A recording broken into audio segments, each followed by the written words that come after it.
Thank you, Chair, and thanks for the witnesses coming in. I'm a building contractor. I've been a building contractor all my life, and I'm a blocklayer by trade. So who can better talk about this? I'm not talking to desktop. The desktop study that's been done on this is ludicrous. How do you see something and how do you explain something to somebody if you can do it yourself, which I can do? At the last committee that we were here, before I actually got sick that time, we asked for the foundations to be included. Why?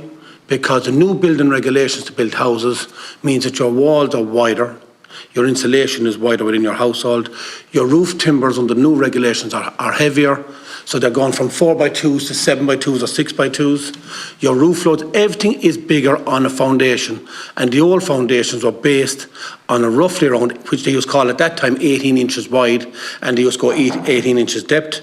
They're now 900 mil wide, which is 36 inches wide, and they go with a 300 to 350 mil depth. That's why, because they were spreading the weight load. And anyone that comes up with a desk study and says that you can build a new house on top of an old foundation shouldn't be doing that desktop in the first place, because they should ask people that know what they're doing.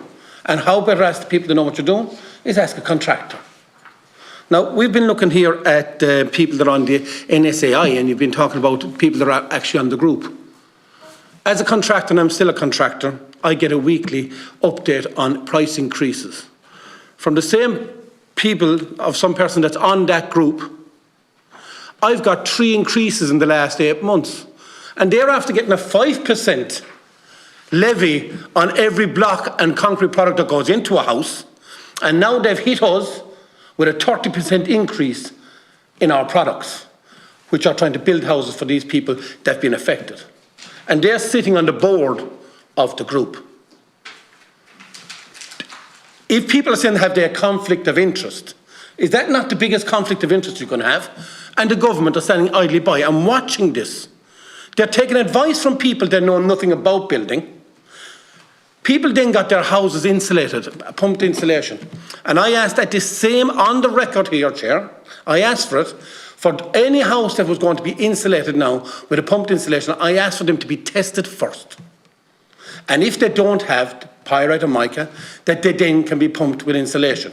Because if they have it, they're going to have a problem within 2 to 3 years. It's going to show up the same problems again on houses. Did the government do it? No, they didn't listen. Why haven't they listened to people that know what they're talking about? And I have to thank my colleagues here to my left that have been working very, very hard on this. And we've worked together on this. Why? Because they value the information that somebody can give them because they know what they're talking about. They're not talking to a desktop. They're talking to someone that has experience of this.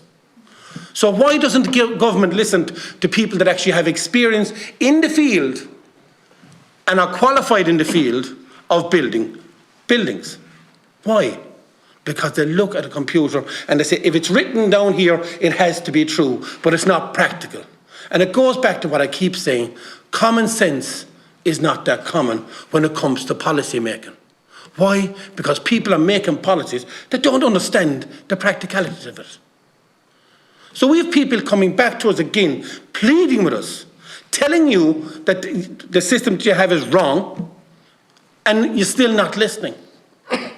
So why not make the people that make this accountable themselves? Ask one of them to know, can they go out and build one of these houses or find storage for a house in a time that there's a housing crisis.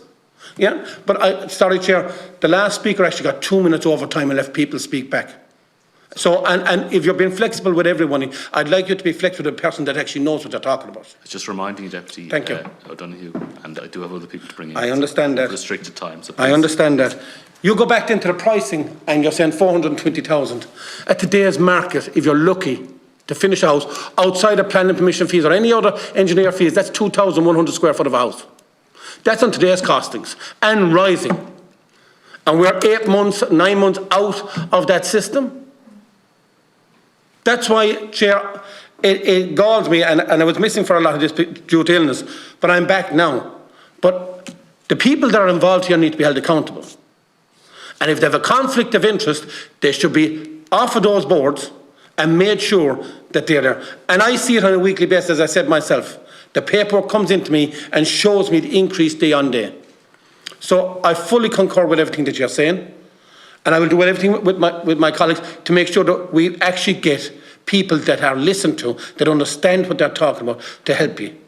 So whatever I can do, I will do it, and I will work with the colleagues to make sure that we get the real address system for this. But again, Chair, before I finish on this, it's been on the record of the Dáil and on the record of the committee, are the government and the department afraid to say, I got it wrong?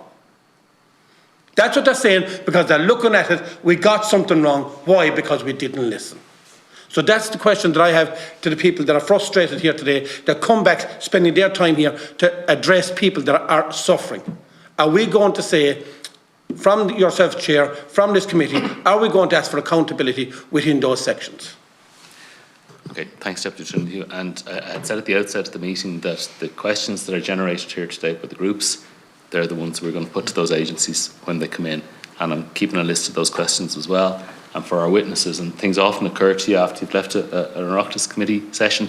If there are other questions you want put, please engage, send it to the committee, and we'll list all those questions and we'll put them to those agencies. We'll write to them and we'll also bring them before the committee to put the questions. Sorry, Chair, could I ask for a small bit of leniency, because I usually give an extra 2 minutes to the last speaker. Could you give the 2 minutes to the panel in here today, just if they want to reply to that? Okay, well, I don't have to cut short anybody's time, but if there's a question there and you wish to answer it, if you could be as brief as you possibly can, and if not, I think I kind of covered it in what I'd said. I have a question, but it is a comment that I would like to make. This is the third meeting of the Oireachtas Housing Committee where we have sat in here and said IS 465 is flawed and it's not fit for purpose. How many times are we going to do this before change is made?